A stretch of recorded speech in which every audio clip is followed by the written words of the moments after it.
Assalamualaikum warahmatullahi wabarakatuh. Selamat pagi, siang, sore, ataupun malam. Berawal dari pertanyaan kawan saya yang ingin memasukkan suaranya ke dalam presentasi. Jadi ceritanya ada materi yang harus dijelaskan secara lebih detail dengan menggunakan suara. Namun beliau menggunakan laptop dan hasil suaranya itu terlalu kecil, bahkan kadang kresek-kresek. Nah, sudah saya informasikan untuk menggunakan perangkat handphonenya untuk merekam suara, kemudian diinsert sebagai audio ke dalam presentasi. Hanya saja tidak semua orang mampu melakukan bila sudah berkaitan dengan teknologi. Maka video ini saya buat. Baik, saya tahu video tutorial ini sebenarnya sudah sangat banyak yang beredar, sudah banyak yang tahu, namun ada juga yang mungkin yang belum tahu.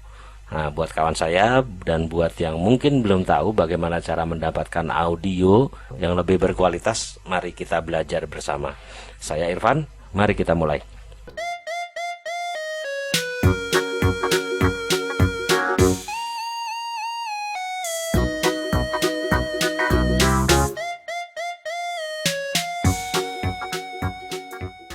Untuk keperluan video ini saya menggunakan 3 buah perangkat, yaitu yang pertama ini mic BM700 sebagai input audio utama, dan handphone saya ini Redmi. Untuk nanti saya menunjukkan cara instalasinya serta hasil yang didapatkannya, serta laptop kelas pemula yang sudah berusia 2 tahunan ini, Lenovo IdeaPad 330.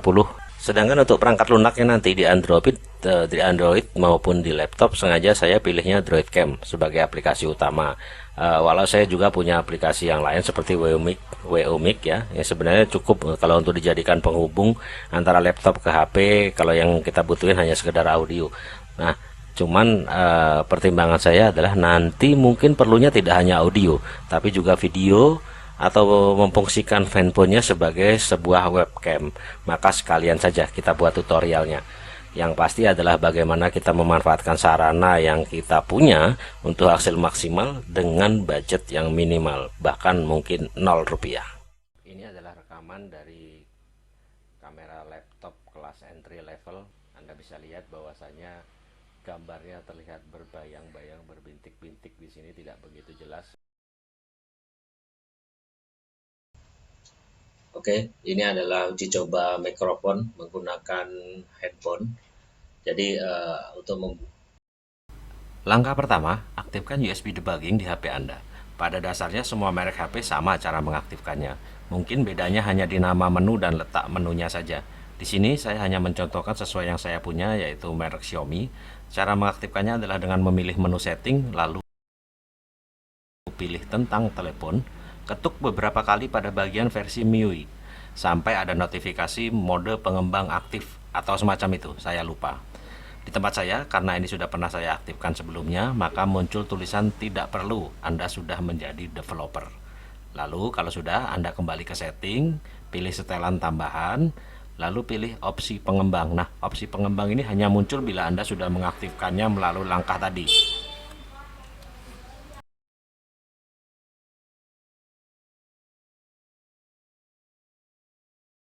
Kemudian geser ke bawah dan klik pada USB debugging.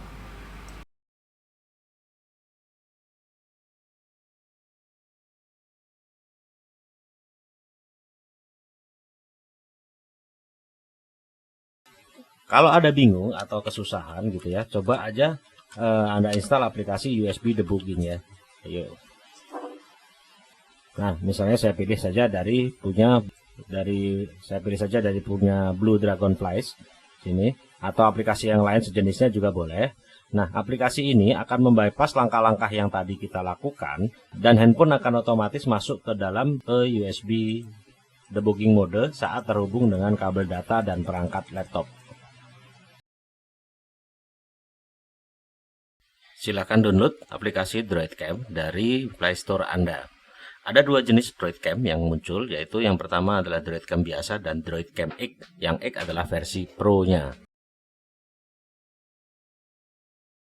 Setelah berhasil Anda unduh dan sudah Anda install di dalam handphone Anda, maka sekarang Anda harus mendownload Droidcam yang untuk komputer atau untuk laptop. Nah, di sini komputer atau laptop nanti akan berfungsi sebagai klien. Silahkan kunjungi situs dev47apps.com. Kemudian Anda pilih versi operating sistemnya, Kalau Anda mempergunakan Windows, silahkan pilih Windows. Kemudian silahkan di-download pada bagian halaman yang muncul berikutnya, yaitu DroidCam Client versi 6.4.1.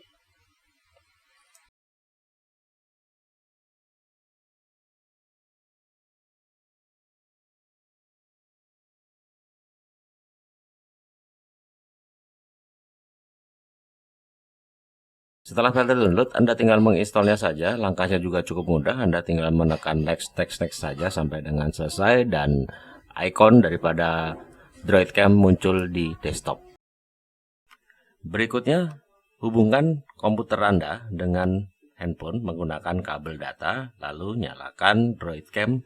Nah, ini adalah tampilan DroidCam apabila menggunakan hotspot pribadi ya. Nanti tampilannya apabila Anda menggunakan WiFi itu akan berbeda dengan ini. Kemudian Anda bisa mengatur settingan daripada kamera, apakah akan diambil kamera depan atau kamera belakang. Saran saya gunakan saja kamera belakang karena hasilnya akan lebih bagus.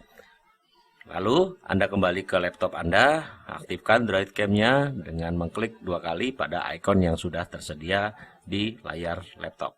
Saat DroidCam dijalankan, Anda akan melihat tampilan semacam ini. Jadi ada 3 mode yang bisa Anda pilih, apakah mengkoneksikan melalui hotspot, melalui USB, ataupun melalui hotspot pribadi. Nah, lalu karena kita akan berbicara masalah USB saja, kita tidak menyinggung hotspotnya maupun WiFi, maka Anda tinggal pilih bagian tengah, yaitu pada USB. Kemudian di situ Anda bisa lihat ada video, ada audio, tinggal Anda pilih apakah handphonenya akan dipergunakan sebagai webcam atau sebagai mikrofon ya.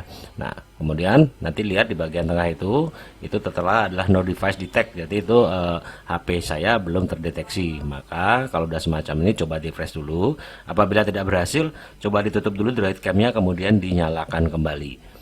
Nah, apabila sudah terdetek semacam ini munculnya, yaitu nama perangkat kita sudah muncul, Anda tinggal koneksikan saja. Nah, ini adalah contoh hasil koneksinya. Oke, ini adalah uji coba mikrofon menggunakan handphone.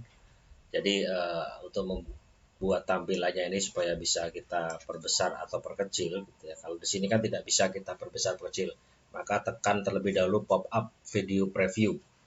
Yang ini ya, kita tekan pop up video preview. Kemudian ini bisa kita perbesar ataupun kita perkecil tampilannya, nanti tinggal disesuaikan di mana kita ingin menggunakannya.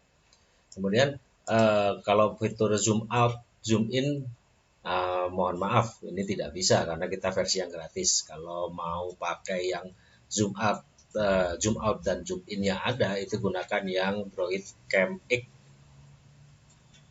atau yang versi Pro-nya.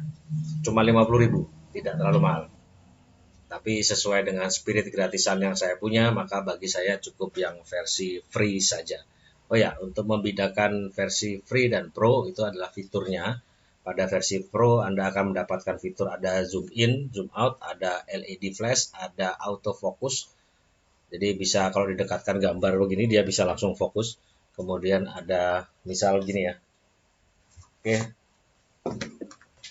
Nah, ini kan dia butuh waktu lama nih untuk fokusnya. Kalau menggunakan Pro X dia bisa langsung zoom in, zoom out, autofocus bisa lebih cepat.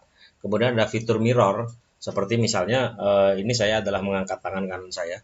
Nah itu nanti kalau misalnya nggak cocok kok ternyata kelihatan seperti tangan kiri yang diangkat, maka bisa di mirror, bisa diputar. Lalu ada rotate, jadi bisa memutar tampilannya. Jadi layar kita kalau kita versi free ini kita layarnya harus posisi landscape, posisinya tidur layar HP-nya. Kalau posisinya berdiri, nanti rekamannya juga kelihatan lebih kecil dan berdiri. Jadi posisinya bisa diputar. Kemudian ada image adjustment, jadi bisa misalnya kok kelihatan kurang putih gitu ya, kurang kinclong, bisa diatur lagi di bagian image adjustment. Lalu ada video delay, itu untuk mengatur seberapa lama Anda ingin delay. Kalau delaynya kelamaan bisa dipercepat, kalau misalnya terlalu cepat kayaknya nggak mungkin karena kan berdasarkan inputan ya. Bisa untuk mengatur itu deh intinya. Nah itu aja, ini uji cobanya. Sedangkan yang ini adalah rekaman dari kamera handphone saya. Bila Anda rasa video ini bermanfaat dan Anda mendapatkan pengetahuan darinya, silakan bagikan ke teman-teman Anda. Jangan lupa untuk like, komen, dan subscribe. Selamat pagi, siang, sore, ataupun malam. Assalamualaikum warahmatullahi wabarakatuh.